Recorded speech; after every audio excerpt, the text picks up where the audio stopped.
Rectus sheath. Rectus sheath is an aponeurotic sheath covering the rectus abdominis. It has two walls, anterior and posterior.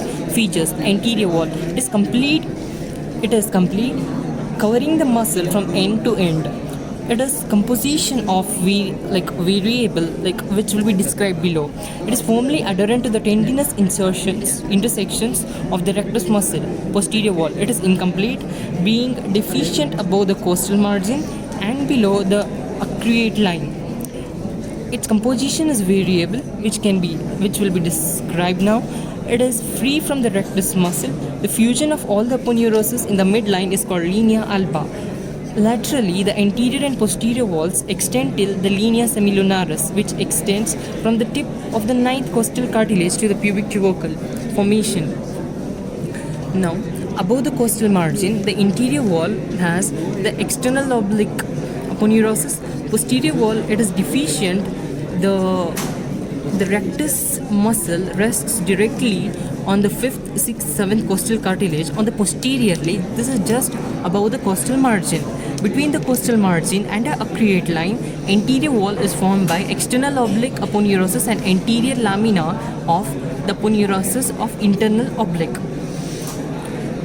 Anterior wall is formed by external oblique aponeurosis and the anterior lamina of aponeurosis of internal oblique.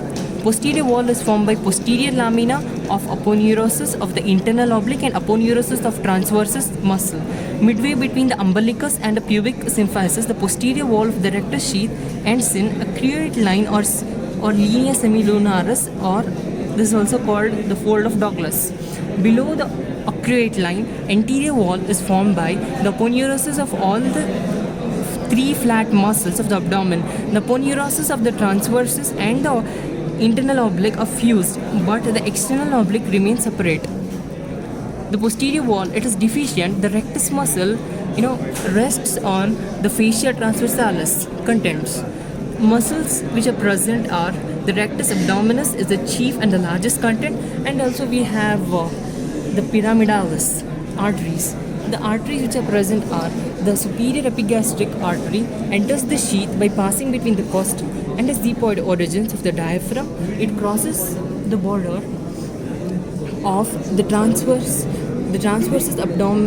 abdominis behind the 7th costal cartilage. It supplies the rectus abdominis muscle and anastomosis with inferior epigastric artery. The inferior epigastric artery enters the sheath by passing in front of the arcuate line. Next, veins. Veins, you have superior epigastric venae committents which accompany its arteries and join with the venae committents of internal thoracic vein, and you have inferior epigastric venae committents accompany its artery and join the external iliac vein nerves. These are the terminal parts of